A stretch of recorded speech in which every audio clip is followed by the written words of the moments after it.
Un bébé refusant la vie, un père millionnaire dévoré par le remords, et une femme de ménage dont le geste le plus humble allait bouleverser leur destinée.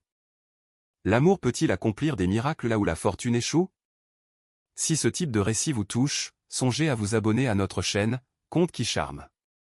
De nouvelles vidéos sont mises en ligne chaque jour. Appuyez sur le pouce levé si cette histoire vous a plu, et dites-nous dans les commentaires de quelle région vous êtes et à quel moment de la journée vous nous écoutez. Cela faisait une semaine que le nourrisson, âgé de 19 mois à peine, ne s'alimentait plus. Son regard était rivé au plafond, un regard qui avait abdiqué. Dans la grande et silencieuse maison de campagne, Stéphane Dubois sanglotait, agenouillé au milieu de remèdes importés et de petits pots bio luxueux que nul ne consommait. Jusqu'à cette fameuse matinée où Chloé Martin, vêtue de sa blouse de travail, pénétra dans la cuisine et, avec un simple morceau de pain, réalisa l'impossible. Nos contes parcourent le monde. De quel pays nous regardez-vous aujourd'hui? Dites-le nous en commentaire. Léo avait cessé de manger depuis 7 jours. Le petit garçon d'1 an et 7 mois demeurait inerte dans son berceau en bois précieux, une pièce valant plus de 5 000 €, les yeux grands ouverts mais terriblement vides, comme si l'âme avait déjà quitté son corps. Stéphane Dubois, l'architecte de génie à qui appartenait la moitié des domaines viticoles d'un village pittoresque en Provence, était à genoux sur le parquet froid de la chambre, pleurant d'une manière qu'il ne s'était jamais permise. « Je t'en supplie, mon trésor, avale juste une bouchée. »« C'est papa qui t'implore, » chuchotait Stéphane, une seringue de sérum vitaminé suisse à la main. « Tu dois te nourrir, Léo. Tu dois t'accrocher à la vie. » L'enfant contemplait le plafond, impassible. Pas un cri, pas une plainte, aucune réaction. C'était comme si une flamme intérieure s'était éteinte en lui à l'instant même où Sandrine, sa mère, était partie pour l'éternité. La chambre débordait de fioles de compléments alimentaires onéreux, de purée biologique à 10 € le pot, de lait spécifique prescrit par les pédiatres les plus en vue de Paris. Tout était là, intact et parfaitement inutile. « Monsieur Dubois, il vous faut prendre un peu de repos », intervint Valérie Mercier, l'infirmière à domicile engagée 3 jours plus tôt. « Il est 4 heures du matin passé. »« Du repos ?» Stéphane se tourna vers elle, les yeux injectés de sang. « Comment pourrais-je me reposer quand mon fils se laisse mourir? Comment trouver le sommeil en sachant qu'il pourrait ne plus être là demain ?» Valérie baissa les yeux. Elle avait côtoyé de nombreuses familles fortunées, mais jamais un père aussi désemparé. Stéphane était reclus dans la chambre de son fils depuis des jours. Il négligeait son hygiène, sautait les repas, ignorait les appels urgents de son cabinet. Une hospitalisation serait peut-être à envisager, proposa Valérie avec une infinie précaution. Jamais. S'écria Stéphane, avant de modérer sa voix, craignant d'alarmer Léo. Pardon, mais il n'ira dans aucun hôpital. Les experts ont confirmé qu'il n'a aucun problème physique. Sa souffrance est psychique. Dans ce cas, il serait peut-être sage d'accepter un soutien psychologique, insista TL. Stéphane contempla son enfant. Léo était si frêle que l'on devinait ses côtes sous sa peau diaphane. Son visage, autrefois rond et rosé, était maintenant cireux et émacié. J'ai consulté 5 pédopsychiatres différents. Aucun n'est parvenu à obtenir la moindre réaction, murmura Stéphane. Ce qui me ronge, vous savez? C'est d'avoir érigé cet empire pour offrir le meilleur à ma famille. Je peux m'offrir n'importe quoi sur cette planète, mais je suis incapable de faire en sorte que mon propre fils mange. Le silence s'abattit de nouveau sur la pièce, seulement troublé par le murmure de l'humidificateur et la respiration à peine perceptible de Léo. Monsieur Dubois. Valérie posa une main douce sur son épaule. Cessez de vous tourmenter. Le décès de votre femme est un accident tragique. C'est ma faute, articula Stéphane, la voix étranglée. Si je n'avais pas insisté pour qu'elle m'accompagne sur ce chantier, si j'avais été plus vigilant sur la sécurité. Sandrine serait vivante, et Léo mangerait, jouerait, sourirait. Léo restait figé, telle une statuette de porcelaine fissurée. Il le sent, poursuivit Stéphane. Il a cette intuition que c'est ma faute. Voilà pourquoi il ne veut plus de cette vie. Voilà pourquoi il se ferme à chaque fois que je tente de le prendre dans mes bras. Valérie restait sans voix. Il était vrai que chaque tentative de Stéphane pour étreindre son fils se soldait par un repli encore plus profond de l'enfant, comme pour se prémunir d'une souffrance additionnelle.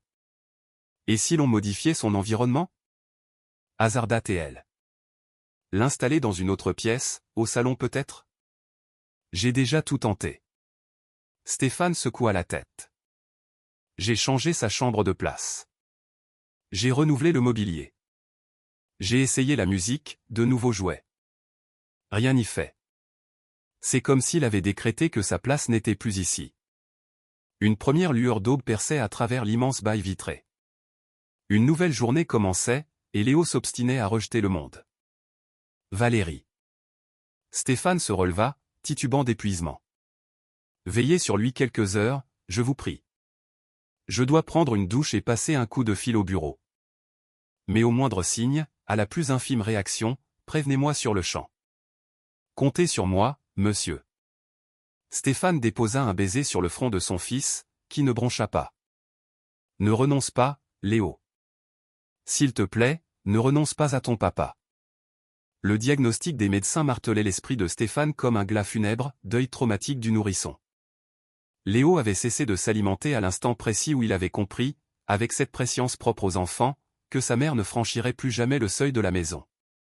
Monsieur Dubois, un mot s'il vous plaît, avait dit le docteur Jean Dupont, ce pédiatre émérite dont les honoraires s'élevaient à 300 €.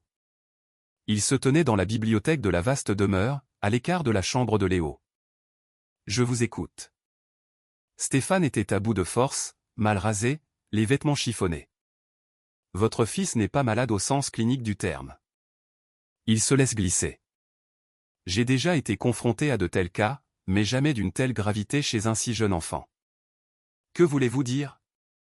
S'enquit Stéphane, devinant la terrible réponse. Je veux dire qu'aucun médicament, aucun traitement ne sera efficace. Léo doit trouver une nouvelle raison de vivre. Et cette raison, c'est de vous qu'elle doit émaner. Stéphane eut un rire sardonique. De moi, docteur? Je peine à le regarder sans revoir l'accident. Chaque fois que je le prends, c'est le visage de Sandrine que je vois. Et il le perçoit. Il sait que je suis coupable. L'êtes-vous réellement? La question plana longuement. Stéphane fixa la photo de Sandrine sur une étagère, rayonnante avec Léo dans les bras à l'âge de 6 mois. Évidemment que je le suis, confessa-t-il enfin. Sandrine ne voulait pas se rendre sur ce chantier. Elle avait un mauvais pressentiment, mais j'ai balayé ses craintes. Je lui ai dit qu'il était crucial qu'elle voie l'avancement des travaux. Si je l'avais écouté. Monsieur Dubois, les accidents sont imprévisibles. Nul ne pouvait deviner que cette poutre était instable. Moi, j'aurais dû le savoir. Explosa Stéphane. Je suis architecte depuis 20 ans.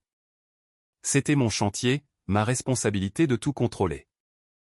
Mais j'étais obnubilé par l'idée d'épater les investisseurs, et j'ai négligé la sécurité. Le docteur Dupont réajusta ses lunettes. Et à présent, vous vous infligez une punition en vous tenant à distance de votre fils. Ce n'est pas un choix. Dès que je m'approche, son état empire. C'est comme s'il absorbait ma culpabilité et me rejetait. Les enfants sont des éponges affectives, expliqua le médecin. Léo ne vous rejette pas par ressentiment. Il est le miroir de votre propre dégoût de vous-même.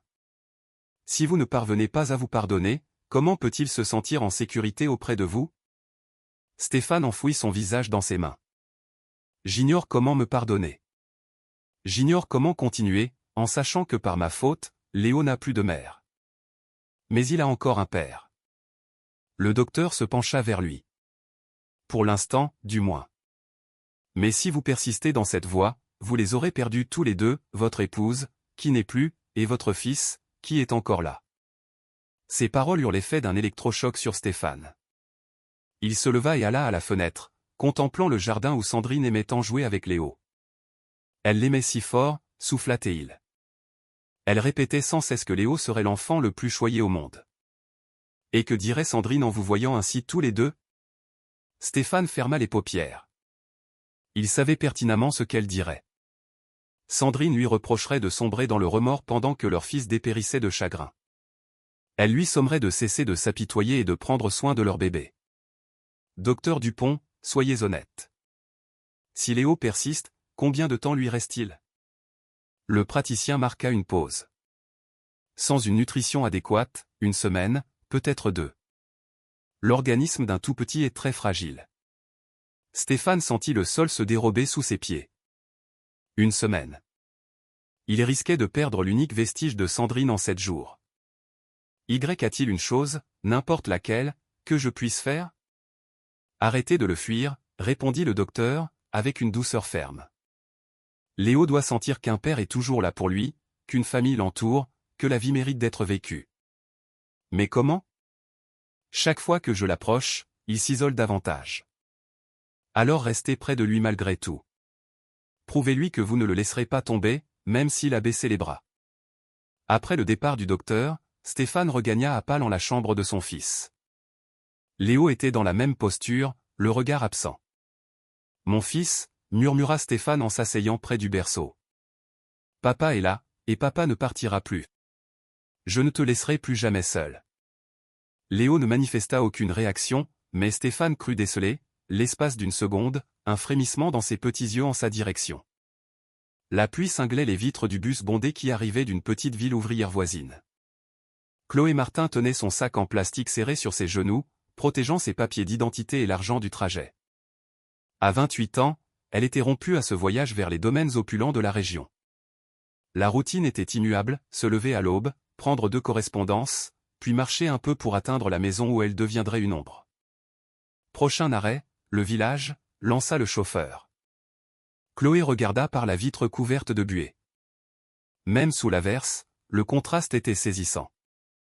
Des allées bordées d'arbres centenaires, des voitures de sport, des bâtisses de caractère. Un univers à des années-lumière de son HLM de banlieue, où elle vivait avec ses 2 jeunes frères. C'est juste pour une journée, se dit-elle à voix basse en descendant. Tu fais ton travail, et tu rentres. L'offre d'emploi était tombée la veille.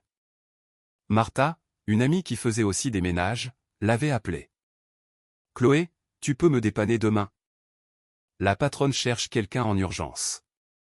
C'est pour une grande maison de campagne en Provence. » « C'est payé combien? » avait demandé Chloé, se demandant si le jeu en valait la chandelle par rapport à son atelier de couture. 100 € pour la journée. C'était plus que son salaire de 3 jours à l'atelier. Impossible de refuser. À présent, face au grand portail en fer forgé, Chloé se sentait écrasée. La propriété était plus vaste que son quartier tout entier. 3 niveaux, un parc immense, même la conciergerie était plus grande que son 2 pièces. C'est bien ici, se dit-elle en actionnant l'interphone. Qui est-ce? Répondit une voix glaciale. C'est Chloé. Je viens pour le ménage, envoyé par Martha. Le portail s'ouvrit dans un grincement métallique. Chloé avança sur l'allée de gravier, ses ballerines élimées crissant à chaque pas. Elle avait l'impression de profaner un lieu sacré. La porte d'entrée s'ouvrit avant même qu'elle n'ait pu l'atteindre. Une femme d'une 50aine d'années, coiffée d'un chignon strict et vêtue d'une robe sombre, la dévisagea avec un mépris à peine voilé. « C'est vous, la remplaçante » lança-t-elle en guise de bonjour. « Oui, madame. Je m'appelle Chloé. » Monique Bernard, se présenta-t-elle avec sécheresse. « Je suis la gouvernante. » « Entrez, mais ôtez-moi ces chaussures. Vous trouverez une paire de chaussons dans la buanderie. » Chloé s'exécuta sans un mot, les joues en feu. Elle était habituée à ce genre de traitement, mais la blessure était toujours vive. « Quelques règles à respecter avant que vous ne commenciez, » déclara Monique Bernard alors qu'elles arpentaient un couloir interminable. La maison traverse une épreuve. Monsieur a perdu son épouse récemment, et leur fils est souffrant. Chloé se contentait d'écouter, ses yeux balayant les œuvres d'art accrochées au mur et le parquet ciré qui lui renvoyait son propre reflet. Vous vous chargerez uniquement du rez-de-chaussée. Ni le 1er, ni le 2e étage. Soyez discrète. N'adressez pas la parole à monsieur s'il apparaît. Et surtout. Monique s'interrompit et planta son regard dans celui de Chloé. N'allez sous aucun prétexte au 2e étage. La chambre de l'enfant s'y trouve. Entendu, madame. Monique Bernard, rectifia-t-elle. Une dernière chose, vous prendrez votre repas dans la cuisine de service, à l'arrière. Je ne veux pas vous voir dans les pièces de vie à l'heure du déjeuner. Chloé hocha la tête une nouvelle fois. Elle connaissait ce protocole. Pour les nantis, les gens comme elle n'étaient que des instruments. Les produits d'entretien sont dans l'office. Commencez par la cuisine. Des questions? Non, Monique Bernard. Au travail, alors. Et n'oubliez pas, le silence est d'or. Une fois seule, Chloé laissa échapper un long soupir. Le salon d'apparat était plus vaste que son appartement tout entier. Des canapés design valant plus que son revenu annuel, des tapis d'Orient, des bibelots de collection. Tout était luxueux, impeccable et désespérément triste. Une atmosphère pesante régnait dans cette demeure. Ce n'était pas seulement le silence. Chloé connaissait le silence de la misère, il était différent. Ici, c'était le silence du chagrin. La maison elle-même semblait porter le deuil. En époussetant les meubles, Chloé avisa des cadres photos sur une console. Un homme élégant, toujours souriant, aux côtés d'une femme blonde et d'un bébé. Le portrait d'une famille comblée. Mais sur les clichés les plus récents, l'homme et l'enfant posaient seuls. La femme avait disparu. L'épouse décédée, songea Chloé, le cœur serré. Soudain, un sanglot étouffé parvint de l'étage, un son qui tenait plus du râle que du pleur. Chloé s'immobilisa, l'oreille tendue. C'était un bébé, mais ce n'était pas un cri de colère ou de faim. C'était le cri d'une âme en peine. Elle leva les yeux au plafond, tiraillée entre la compassion et l'interdiction de monter. Le pleur cessa aussi soudainement qu'il avait commencé, et le silence de plomb s'installa de nouveau. Pauvre petit bout, murmura Chloé en reprenant son travail. Sa maman doit en lui manquer. Elle ignorait qu'au 2e étage, Léo avait cessé de pleurer, non par apaisement, mais par épuisement, ayant renoncé même à crier sa douleur. À l'heure du déjeuner, Chloé suivit les consignes de Monique Bernard et se rendit à la cuisine de service, une petite annexe au fond du bâtiment. Le contraste était saisissant. La salle à manger principale arborait une table en acajou pour 12 convives, ici, une simple petite table en formica et 2 chaises en plastique. Chloé déballa son repas frugal un reste de la veille et mangea en silence. De la fenêtre, elle apercevait un coin de la cuisine principale, où Monique Bernard s'escrimait à nourrir un enfant. Par l'entrebâillement de la porte, Chloé observa la scène. Monique tenait sur ses genoux un bébé d'une maigreur alarmante et lui présentait une purée aux légumes bio coûteux. L'enfant, qui devait avoir bien plus d'1 an, était totalement apathique. Il détournait la tête à chaque approche de la cuillère, mais sans un pleur, sans un geste de protestation. Un simple refus passif, comme si la nourriture était un poison. « Allons, Léo, disait Monique Bernard, sa patience visiblement à bout. Cette purée a coûté une fortune. Ce sont les meilleurs produits. Il faut que tu manges. » Léo fixait un point invisible, le regard vide. Chloé fut bouleversée par sa fragilité. Il ressemblait à une poupée de cire sur le point de fondre. Un enfant ne peut pas se laisser mourir de faim comme ça, se dit Chloé, pensant à ses jeunes frères. Même dans leur pire colère, ils finissaient toujours par céder à la faim. Monique Bernard insista encore, en vain. Léo continuait de se détourner. Dépitée, elle posa l'assiette et composa un numéro sur son téléphone. « Monsieur Dubois, c'est Monique. Léo a de nouveau refusé de manger. »« Oui, monsieur. La nouvelle purée que vous avez fait livrer, il n'a même pas voulu y goûter. » Chloé entendait, malgré la distance, la voix angoissée de l'homme à l'autre bout du fil.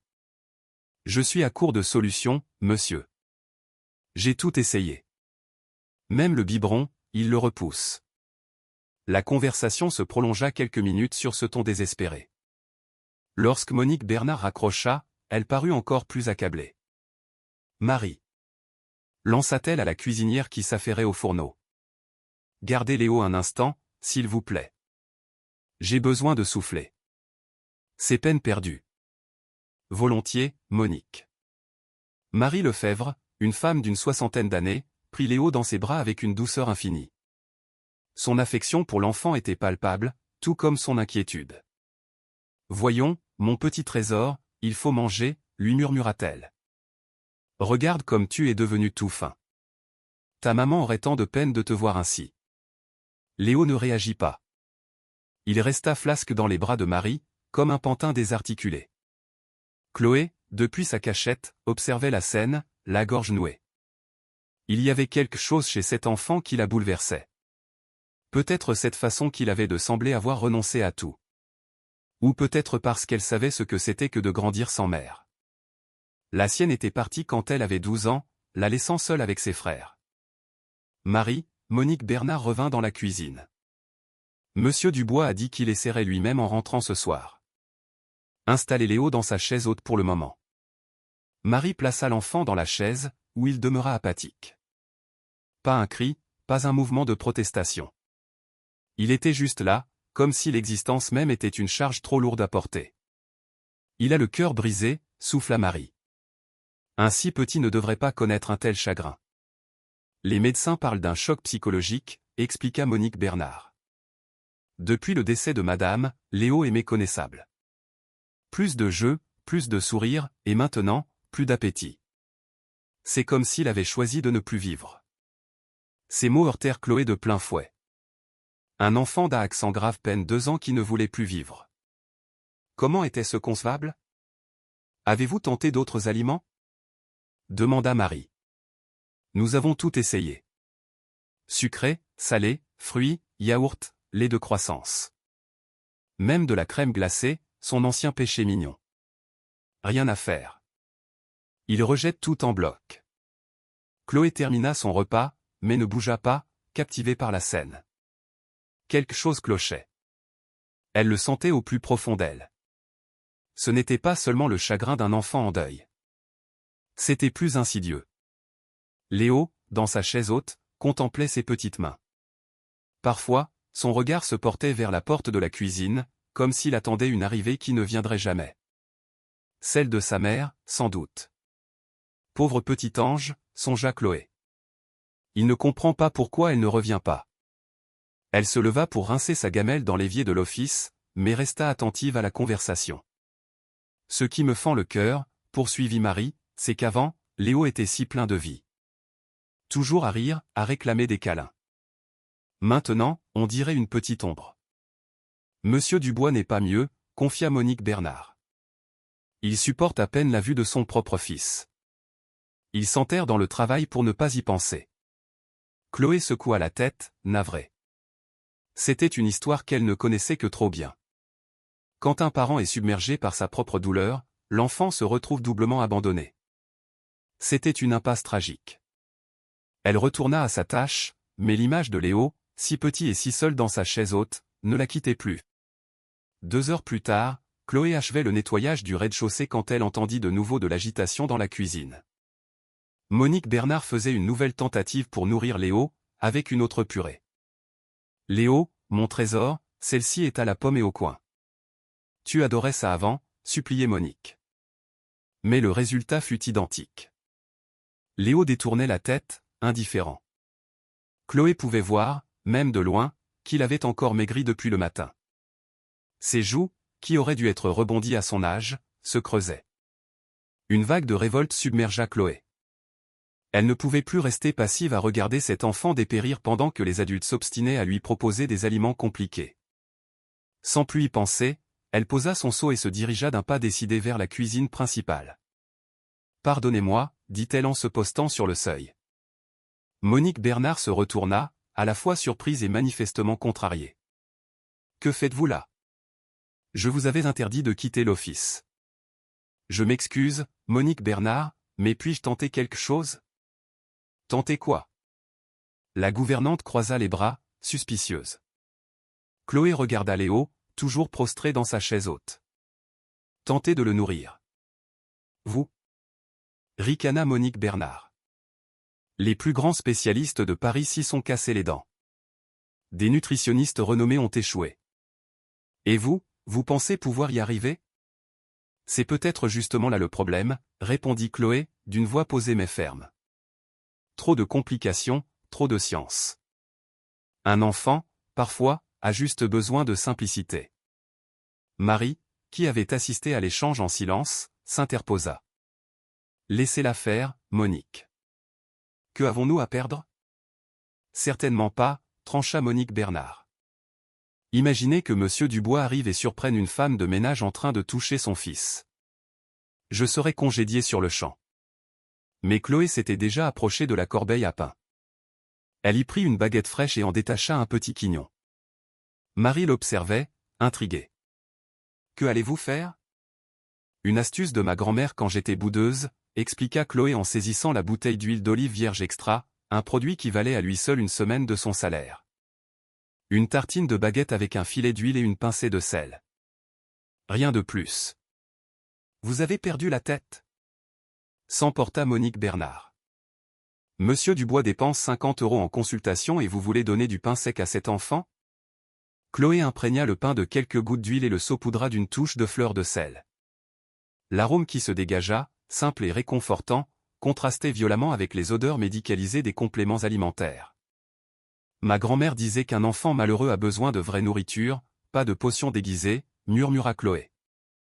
Cessez cette mascarade. Intima Monique Bernard.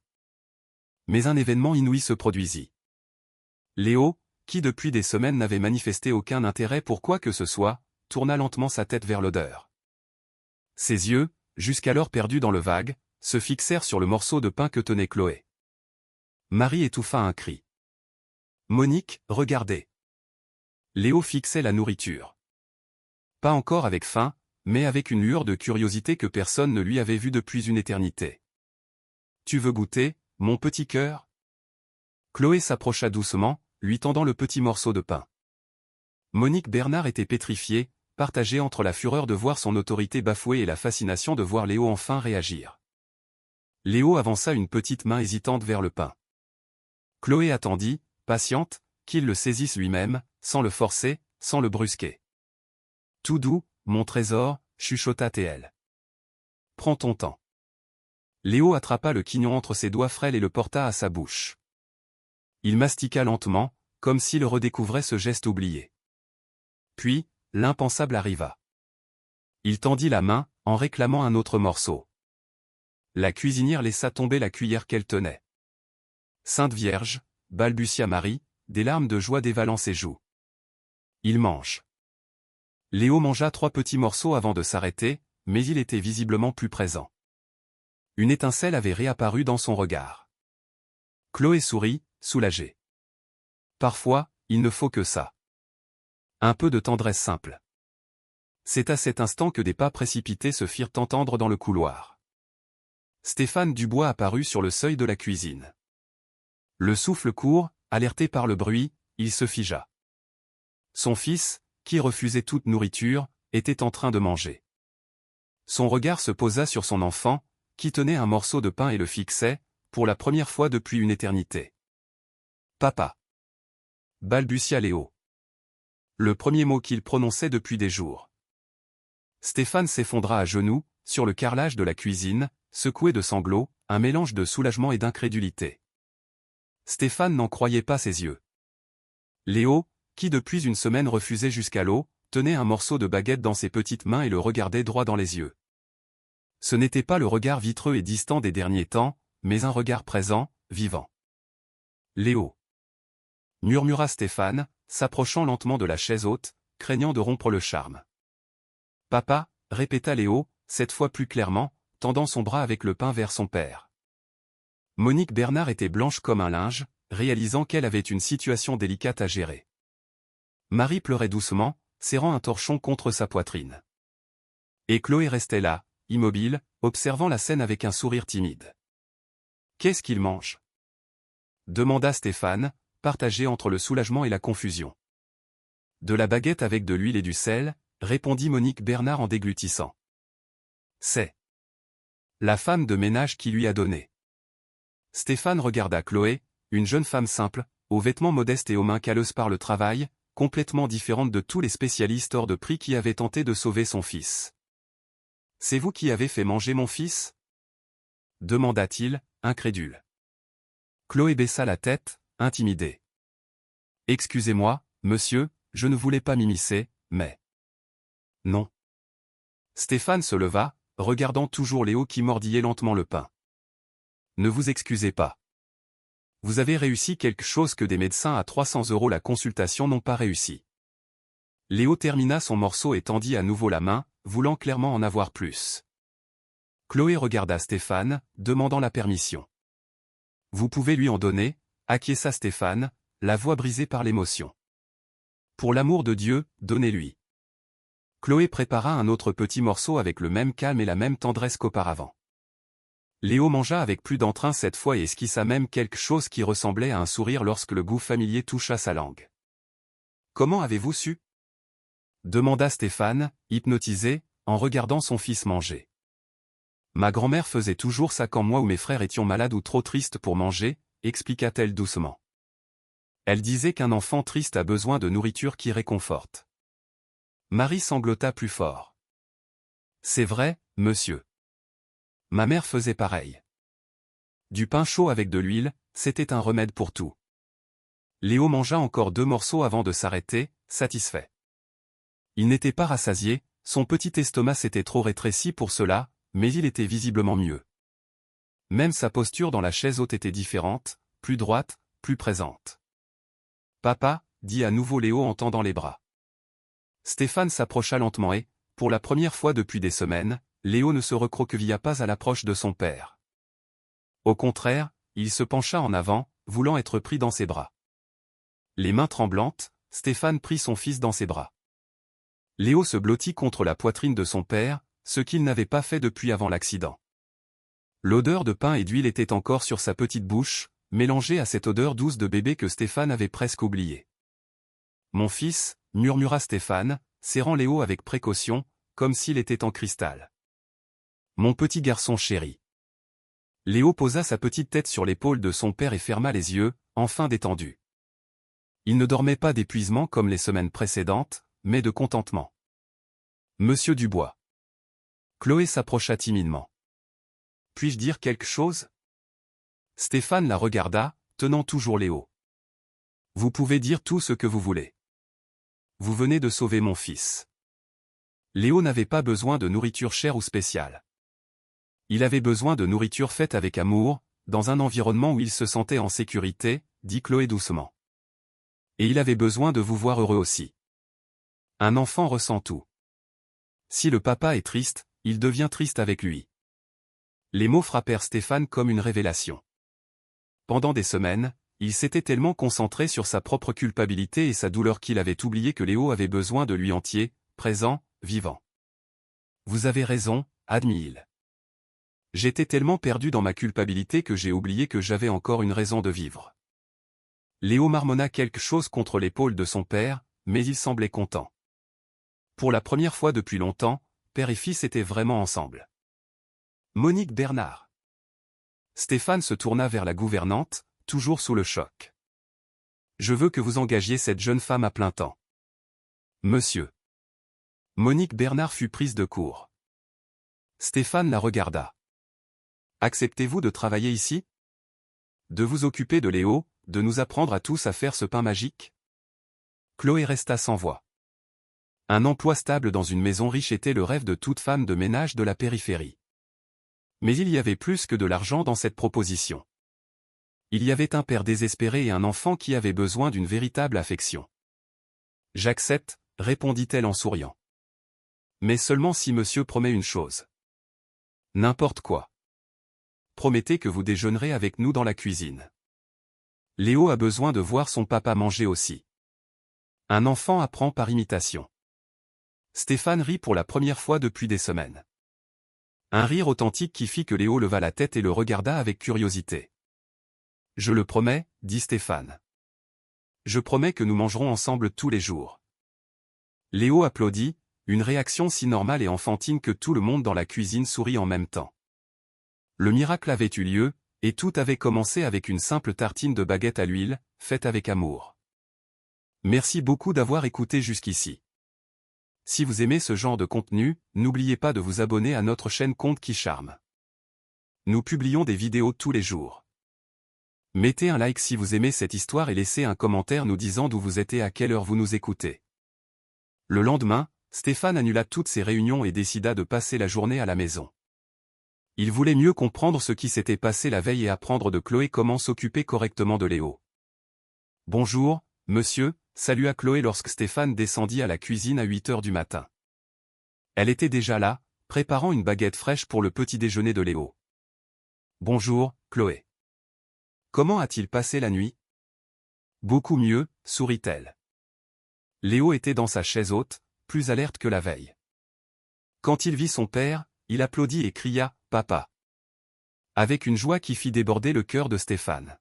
« Bonjour, mon fils. » Stéphane s'approcha et embrassa le front de Léo. « Tu as bien dormi ? Papa. » Pain. Léo montra le comptoir où Chloé préparait le petit déjeuner. « Il demande le pain comme hier, » expliqua-t-elle. Il semble que ce soit devenu son plat préféré. Stéphane observa Chloé travailler. Elle faisait tout avec un calme et une tendresse qu'il n'avait jamais vu chez les autres employés. Elle ne traitait pas Léo comme un enfant riche et gâté, mais comme n'importe quel enfant normal qui avait besoin d'amour et d'attention. « Chloé, puis-je vous poser une question ?» Stéphane s'assit à la table de la cuisine. « Bien sûr, monsieur. Comment saviez-vous que c'était ce dont Léo avait besoin ? Tous les spécialistes que j'ai consultés ont parlé de nutrition, de vitamines, de compléments. Personne n'a mentionné la simplicité. » Chloé arrêta de couper le pain et le regarda avec douceur. « Monsieur, puis-je parler franchement ? S'il vous plaît. » Léo ne refusait pas la nourriture, il refusait la tristesse, dit-elle en versant de l'huile sur le pain. Chaque fois que quelqu'un essayait de le nourrir, c'était avec désespoir, peur, pression. Un enfant ressent tout ça. C'est comme si la nourriture était assaisonnée d'angoisse. Stéphane réfléchit à ces paroles. C'était vrai. Toutes les tentatives de nourrir Léo avaient été chargées de tension et de désespoir. « Et hier, c'était différent ? » demanda-t-il. « Hier, j'avais envie de prendre soin de lui, pas de le guérir, » expliqua Chloé. « J'ai fait le pain en pensant à ce que ma grand-mère faisait pour moi quand j'étais petite et triste. Avec tendresse, sans hâte, sans peur. » Léo bavait sur son bavoir, faisant un petit bruit de contentement. Il était visiblement plus rose et plus actif. « Pain, pain. » répéta-t-il en tapant des mains sur le plateau de sa chaise haute. Chloé lui offrit un petit morceau. « Calme-toi, mon petit ange. La nourriture ne va pas s'enfuir. »« Puis-je essayer de lui donner moi-même ? » demanda Stéphane, hésitant. « Bien sûr, monsieur. Mais souvenez-vous de ce que j'ai dit hier. Sans hâte, sans peur. Juste de la tendresse. » Stéphane prit un morceau de pain et l'offrit à Léo, essayant d'imiter le calme de Chloé. Léo prit le pain et mangea, mais Stéphane remarqua que son fils l'observait encore avec une certaine méfiance. « Il sent encore que vous êtes tendu, » observa Chloé délicatement. « Ce serait peut-être bien que monsieur mange avec lui. Un enfant est rassuré de voir ses parents manger normalement. »« Vous avez raison, » admit Stéphane. « Cela fait des semaines que je n'ai pas pris un repas complet. J'étais toujours trop inquiet. » Chloé prépara une assiette simple pour Stéphane, du pain à l'huile comme celui de Léo, ainsi que du café frais et des fruits. Elle plaça la chaise de Stéphane juste à côté de la chaise haute de Léo. « Maintenant, mangez ensemble, » dit-elle en souriant. « Père et fils doivent partager plus que le sang. Ils doivent partager des moments. » Stéphane mangea lentement, parlant à Léo, qui répondait par des gazouillis et des petits rires. C'était la première fois depuis longtemps qu'un repas se déroulait sans tension dans cette maison. « Chloé, » dit Stéphane après quelques minutes, « puis-je vous interroger sur votre famille ? » « Oui, monsieur. »« Avez-vous des enfants ? » ?»« Non, monsieur. Mais j'ai élevé mes 2 jeunes frères après la mort de ma mère. Ils étaient petits, l'un avait 2 ans et l'autre 4. J'ai appris sur le tas comment m'occuper d'un enfant triste. » Stéphane arrêta de mâcher. « Vous avez perdu votre mère jeune ? » « À 12 ans, » répondit simplement Chloé. Crise cardiaque. C'était rapide. Et mon père n'a pas supporté de rester seul avec 3 enfants. Il est parti quand j'avais 13 ans. Le silence s'installa dans la cuisine. Stéphane se sentit honteux de sa propre apitoiement. Il avait en face de lui une femme qui avait perdu sa mère enfant, avait été abandonnée par son père, et qui parvenait pourtant à donner de l'affection et de l'espoir à d'autres. « Je suis désolé, » murmura-t-il. « Je ne savais pas. » « Vous n'avez pas à vous excuser, monsieur. Chacun gère sa perte à sa manière. Vous n'avez pas abandonné Léo. Vous ne saviez simplement pas comment l'aider. » Léo termina son pain et tendit les bras vers Chloé, qui le prit dans ses bras avec naturel. « La différence, » continua Chloé en berçant doucement Léo, « c'est qu'un enfant ne comprend pas les explications. Il ne comprend que la présence. Léo n'avait pas besoin de savoir pourquoi sa maman était partie. Il avait besoin de sentir que son papa était toujours là. Stéphane observa Léo se blottir contre Chloé, complètement détendu. C'était ainsi qu'il aurait dû être dans les bras de son propre père. « Apprenez-moi » demanda Stéphane, humblement. « Apprenez-moi à être vraiment présent. » Chloé sourit et passa Léo dans les bras de son père. « C'est juste ça, monsieur. Être ici, maintenant. Sans penser au passé ou au futur. Juste regarder dans ses petits yeux et se souvenir que vous êtes tous les deux encore en vie. » Léo s'installa sur les genoux de son père et soupira de contentement. Pour la première fois depuis l'accident, Stéphane s'autorisa à simplement sentir le poids agréable de son fils dans ses bras, sans culpabilité, sans peur, sans hâte. C'était tout ce dont il avait toujours eu besoin, être présent, être entier, être vivant pour le fils qui était toujours là, à l'attendre. Une semaine plus tard, la maison de campagne des Dubois s'était complètement transformée. Le silence pesant qui dominait la maison avait laissé place au bruit d'une famille vivante, les rires de Léo, les conversations dans la cuisine, le bruit joyeux des jouets éparpillés sur le sol. « Monsieur, Léo ne veut pas s'asseoir dans sa chaise haute dans la salle à manger », informa Chloé un matin ensoleillé. « Il veut seulement déjeuner ici, dans la cuisine, sur la petite table. » Stéphane, qui portait des vêtements plus décontractés, ayant abandonné ses costumes impeccables à la maison, sourit en voyant son fils pointer avec insistance la simple table de la cuisine où Chloé préparait les repas. « Table, papa. Table, Lilo. » disait Léo, mélangeant les quelques mots qu'il connaissait. « Lilo » demanda Stéphane, curieux. « C'est comme ça qu'il m'appelle » expliqua Chloé en rougissant un peu. « J'ai essayé de lui apprendre Chloé, mais c'est Lilo et qui est sorti, et c'est resté. »« C'est mignon » dit sincèrement Stéphane. « Et si c'est à la table de la cuisine qu'il veut manger, c'est là que nous mangerons. » Monique Bernard, qui observait la scène depuis la porte, secoua la tête d'un air désapprobateur. « Monsieur Dubois, avec tout le respect que je vous dois, vous avez une salle à manger magnifique. Il n'est pas convenable que le patron mange dans la cuisine. » Monique, Stéphane se tourna vers elle, gentiment mais fermement. « Ce qui est convenable, c'est ce qui rend mon fils heureux. S'il veut manger dans la cuisine, c'est dans la cuisine que nous mangerons. » Chloé installa 3 chaises autour de la petite table, la chaise haute adaptée de Léo, une chaise normale pour Stéphane, et une autre pour elle. C'était serré, mais chaleureux. « Maintenant, nous déjeunerons ensemble tous les jours, » annonça Stéphane à Léo, qui applaudit, enthousiaste. « Papa mange. Lilo mange. Léo mange. » cria l'enfant, heureux, son vocabulaire s'étant déjà bien enrichi en une semaine. Pendant le déjeuner, un simple plat de riz, haricots, poulet effiloché et la fameuse baguette à l'huile, Stéphane observa Léo manger avec plaisir. L'enfant avait visiblement grossi. Ses joues étaient de nouveau roses et ses yeux brillaient de joie. « Chloé, » dit Stéphane entre 2 bouchées, « j'ai besoin de vous demander quelque chose. » « Dites, monsieur. »« Apprenez-moi à faire ce pain. »« Je veux apprendre. » Chloé sourit, surprise. « Vous voulez apprendre à cuisiner? »« Je veux apprendre à m'occuper de mon fils de la bonne manière, » répondit Stéphane. « Et cela inclut de savoir faire la nourriture qu'il aime. » Après le déjeuner, tous les 3 se retrouvèrent au plan de travail de la cuisine. Chloé montra à Stéphane comment préparer la pâte à pain, ses mains délicates guidant ses grandes mains maladroites. « Il faut pétrir avec tendresse, monsieur. La pâte sent si vous êtes en colère ou pressé. » Stéphane, qui dirigeait des constructions de millions d'euros, se découvrit en difficulté avec une simple pâte à pain. Ses mains, habituées à tenir des stylos et à signer des contrats, étaient maintenant couvertes de farine et un peu tremblantes. « C'est difficile ?» demanda Chloé, remarquant sa concentration. « C'est la chose la plus importante que j'ai apprise de ma vie, » répondit sincèrement Stéphane.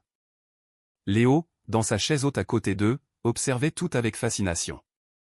De temps en temps, Chloé le laissait toucher la pâte, ce qui le faisait rire de joie. « Papa fait pain. Papa fait pain. » chantonnait Léo. « C'est ça, mon fils. Papa apprend à faire du pain pour toi, » dit Stéphane, plus couvert de farine qu'un débutant n'avait le droit de l'être. Quand le pain fut prêt et sorti du four, toute la maison embaumait le foyer. Stéphane coupa la première tranche, y mit de l'huile et du sel, et l'offrit à Léo. « Pain de papa !» cria Léo avant de mordre, puis il fit une grimace qui fit rire tout le monde. « Il n'est pas très bon, n'est-ce pas ?» Stéphane rit de lui-même. « Il a le goût de l'amour, » dit Chloé doucement. « Et c'est ce qui compte. Léo a mangé parce que c'est papa qui l'a fait. » Cet après-midi-là, quelque chose qui n'était pas arrivé depuis des mois se produisit. Léo demanda à jouer. Chloé sortit quelques jouets simples, des cubes en bois, des poupées de chiffon, des petites voiturettes, et ils s'assirent tous les trois par terre dans la cuisine. « Monsieur, vous vous souvenez comment jouer ?» demanda Chloé en voyant Stéphane un peu perdu avec une voiturette à la main. « Ça fait si longtemps, » admit-il. « Avant l'accident, j'étais toujours trop occupé pour vraiment jouer avec lui. » Alors c'est l'occasion de rattraper le temps perdu, sourit Chloé. Un enfant ne garde pas de rancune. Il veut juste que son papa soit présent. Ils jouèrent pendant 2 heures. Stéphane découvrit que Léo adorait faire rouler les voiturettes, qu'il riait quand les poupées se parlaient, et qu'il avait un rire savoureux qui remplissait toute la maison. Quand vint l'heure du bain, Léo surprit tout le monde en demandant que son père le lave.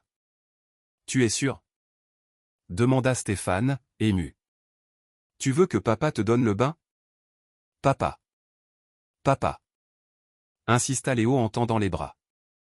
Ce fut le premier bain que Stéphane donna à son fils depuis l'accident. Ses mains tremblaient un peu, mais Léo était détendu, jouant avec les canards en caoutchouc et criant de joie quand Stéphane faisait des bulles de savon. « Vous voyez ?» dit Chloé, observant depuis la porte de la salle de bain. « Il n'a jamais cessé de vous aimer, monsieur. Il attendait juste que vous reveniez l'aimer sans peur. » Quand Léo fut propre et parfumé, Stéphane l'habilla avec soin et l'emmena dans sa chambre. Pour la première fois depuis des mois, Léo ne pleura pas à l'heure de dormir. Au contraire, il demanda à son père de lui raconter une histoire. Stéphane, qui ne connaissait aucune histoire pour enfants, en inventa une sur un petit garçon courageux qui aidait son papa à construire des maisons pour des familles heureuses. Léo s'endormit au milieu de l'histoire, un petit sourire aux lèvres. « Merci, » dit Stéphane à Chloé quand ils sortirent de la chambre. « Merci de m'avoir appris à être le père de mon propre fils. Monsieur a toujours été son père. Il avait juste besoin de s'en souvenir. » Cette nuit-là, pour la première fois depuis la mort de Sandrine, Stéphane dormit d'un sommeil sans cauchemar, sachant que Léo allait bien et qu'ils avaient tous les deux retrouvé le chemin l'un vers l'autre. 3 mois plus tard, quiconque visitait la maison de campagne des Dubois ne la reconnaîtrait pas. L'imposante salle à manger, avec sa table en acajou pour 12 personnes, était recouverte d'un drap blanc. Le véritable centre de la maison était désormais la cuisine, où une petite table accueillait 3 chaises et était toujours dressée avec simplicité et amour. « Papa, tu apprends à Léo à faire le pain ?» demanda l'enfant un samedi matin, tirant sur le pantalon de son père qui prenait son café. « Bien sûr que oui, Léo, » répondit-il en prenant son fils dans ses bras. « On va faire du pain ensemble. » Léo, qui venait d'avoir 2 ans, était devenu un enfant joyeux et bavard. Ses joues étaient de nouveau potelées, ses yeux brillaient de malice, et il courait dans la maison, remplissant les couloirs de ses éclats de rire. « Lilo aussi faire pain ?» demanda Léo, cherchant Chloé du regard. « Bien sûr, mon petit ange », sourit Chloé en nouant un petit tablier autour de la taille de Léo. « Mais aujourd'hui, c'est papa qui enseigne. Il a déjà appris à faire le pain le plus savoureux du monde. » Stéphane, qui au début était un désastre en cuisine, maniait maintenant la pâte avec assurance. Ses mains, autrefois habituées uniquement aux plans d'architecte, avaient appris à créer quelque chose de bien plus important, des moments de bonheur pour son fils. « Regarde, Léo, d'abord on mélange la farine avec l'eau, » expliqua Stéphane en plaçant Léo debout sur une chaise à côté du plan de travail. Doucement, sans se presser. « Sans se presser, » répéta Léo, concentré, en remuant le mélange avec une petite cuillère en bois que Chloé avait achetée spécialement pour lui. « Maintenant, on ajoute une pincée de sel, » continua Stéphane. « Juste une pincée. » Léo versa beaucoup trop de sel, faisant rire Chloé et Stéphane. « Ce n'est pas grave, » dit Stéphane en embrassant la tête de son fils. « Le pain sera bon quand même. » Tandis qu'ils pétrissaient la pâte ensemble, les grandes mains de Stéphane couvrant les petites mains de Léo, Chloé observait la scène, le cœur rempli. Cet homme s'était complètement transformé. Le cadre froid et distant avait laissé place à un père présent, affectueux et entièrement dévoué à son fils. « Et maman ?» demanda Léo, comme il le faisait parfois. « Maman est revenue ?» C'était une question à laquelle Stéphane avait appris à répondre sans désespoir. « Maman ne peut pas revenir, mon fils. Mais elle est toujours dans notre cœur. Et elle est très heureuse de voir que toi et papa allez bien. » Léo réfléchit un instant, puis sourit.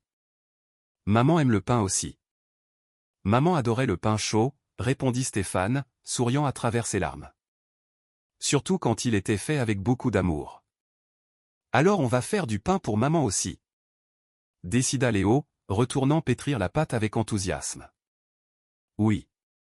Allons-y, » acquiesça Stéphane. « On va faire le pain le plus savoureux du monde. » Quand le pain fut prêt, ils s'assirent tous les trois à la table de la cuisine pour manger. Léo insista pour mettre une assiette supplémentaire sur la table. « Pour maman » expliqua-t-il en posant un morceau de pain dans l'assiette vide. Chloé et Stéphane se regardèrent, touchés par l'innocence et l'amour de l'enfant. « Ta mère serait très fière de toi » dit Chloé à Léo en lui caressant les cheveux. « Et très heureuse de voir comment toi et papa prenaient soin l'un de l'autre. »« Lilo aussi est de la famille ?» demanda Léo, comme il l'avait déjà demandé plusieurs fois. « Bien sûr que oui » répondit Stéphane sans hésiter.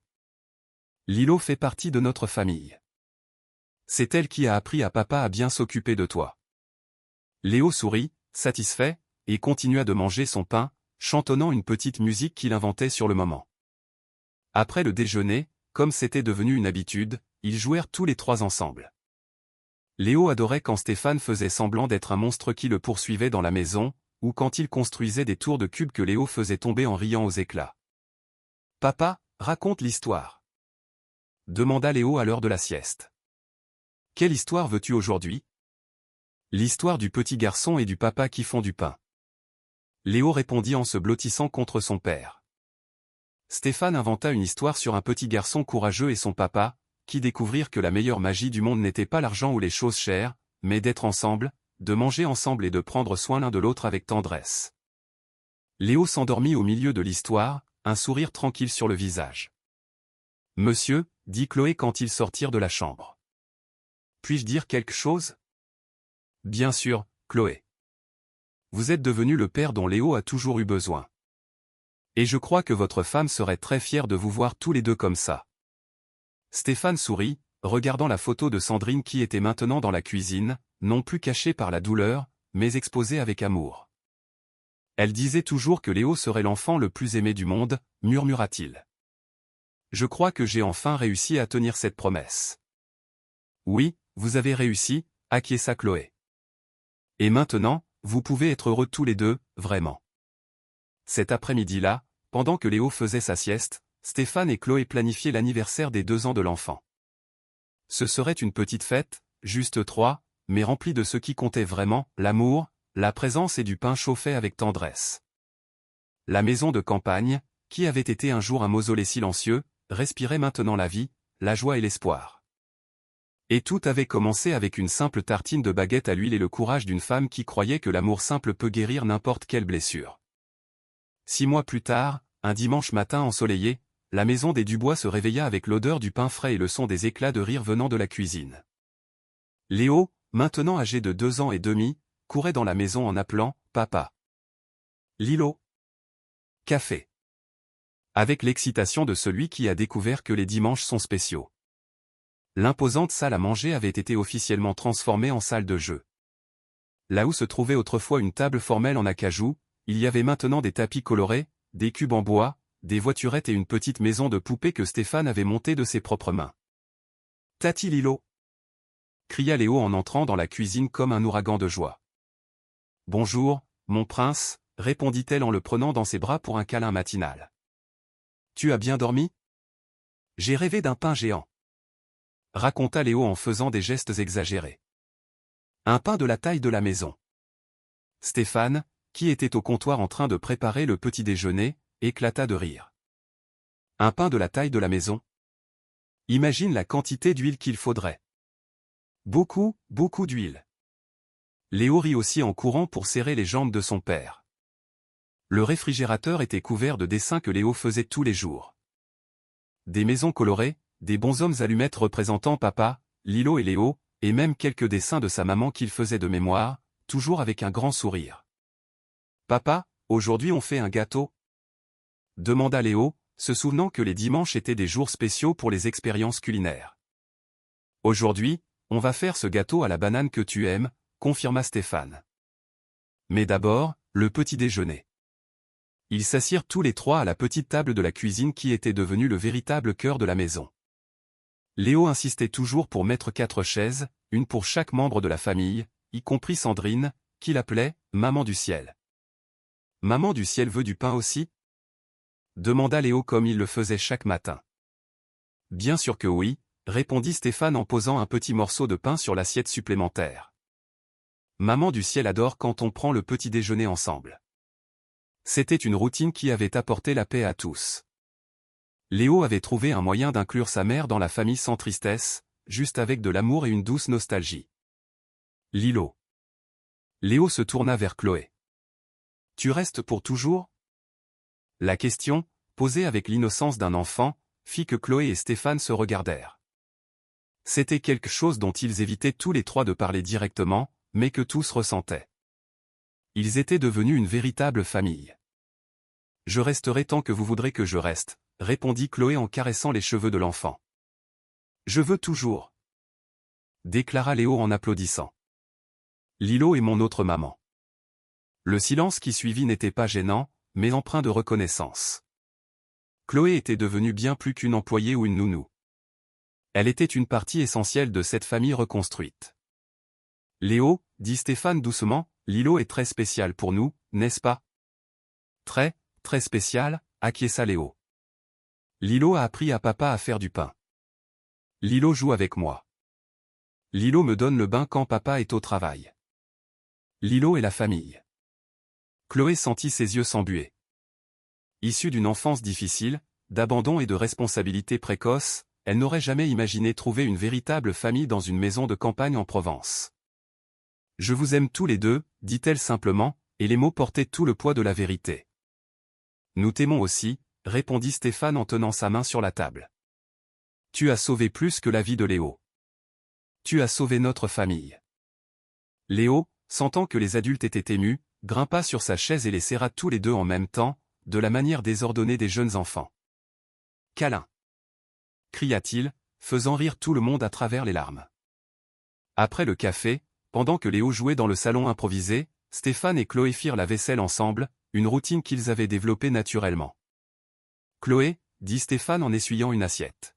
« Puis-je vous demander quelque chose ?»« Toujours, monsieur. » « Avez-vous déjà pensé à avoir votre propre famille, des enfants ?» Chloé arrêta de laver la tasse qu'elle tenait. « J'y ai déjà pensé. Mais j'ai découvert que la famille, ce n'est pas seulement le sang.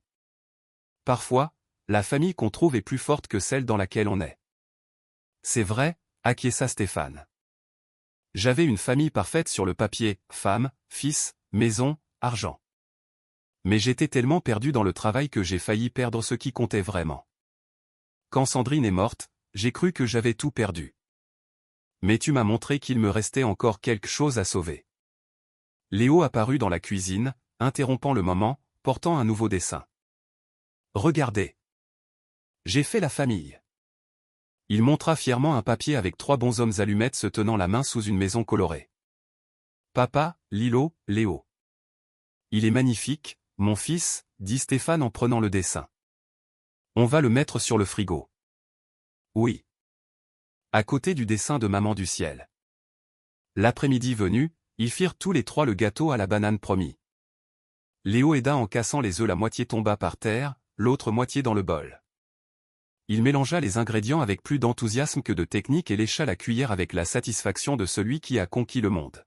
« Une famille qui cuisine ensemble reste ensemble, » dit Chloé en essuyant la farine sur le nez de Léo. « C'est vrai, » acquiesça Stéphane, regardant la cuisine en désordre, pleine de farine par terre et d'assiettes sales, mais aussi remplie de rire et d'amour. « C'est la maison la plus heureuse que j'ai jamais eue. » Quand vint l'heure du dîner, Léo insista pour allumer une petite bougie sur le gâteau, bien que ce ne soit l'anniversaire de personne. « Pourquoi la bougie, mon fils ?» demanda Stéphane. « Pour remercier, » répondit Léo sérieusement. Mamie Lilo a appris. Mamie Lilo? Stéphane regarda Chloé, curieux. Ma grand-mère disait toujours qu'il fallait remercier pour les jours heureux, expliqua Chloé, émue que Léo s'en souvienne. Allumez une petite lumière pour se souvenir qu'on est béni. Tous les trois fermèrent les yeux et firent leurs remerciements silencieux. Léo remercia pour son papa heureux, pour Lilo qui faisait du pain, et pour maman du ciel qui veillait sur eux de loin. Chloé remercia d'avoir réussi à rendre cette petite famille heureuse. Et Stéphane remercia d'avoir appris que l'amour arrive parfois sous les formes les plus simples, une tartine de baguette à l'huile, de petites mains confiantes, et une femme courageuse qui croyait que tout le monde mérite une seconde chance. Quand Léo s'endormit cette nuit-là, épuisé d'avoir tant joué et ri, Stéphane et Chloé restèrent dans la cuisine à planifier le lendemain, comme ils le faisaient tous les soirs. Chloé, dit Stéphane en regardant la table où ils avaient partagé tant de repas. Merci d'avoir sauvé mon fils. Merci de m'avoir sauvé aussi. Merci de m'avoir laissé faire partie de cette famille, répondit-elle. Ils se prirent dans les bras, une étreinte de famille, de gratitude, de personnes qui avaient trouvé les unes chez les autres exactement ce dont elles avaient besoin pour devenir complètes. Dehors, la grande ville continuait son agitation, ses problèmes, ses solitudes. Mais à l'intérieur de la maison de campagne en Provence, dans une simple cuisine où la table en formica avait remplacé l'acajou, une famille improbable avait découvert que le véritable amour ne s'achète pas, ne se conquiert pas, ne se mérite pas. Le véritable amour se partage, une tranche de baguette à l'huile à la fois. Et alors, qu'avez-vous pensé de l'histoire? Laissez votre opinion dans les commentaires. Nous adorons savoir ce que vous en pensez. N'oubliez pas de laisser un like sur la vidéo pour nous soutenir et de vous abonner à la chaîne. À la prochaine.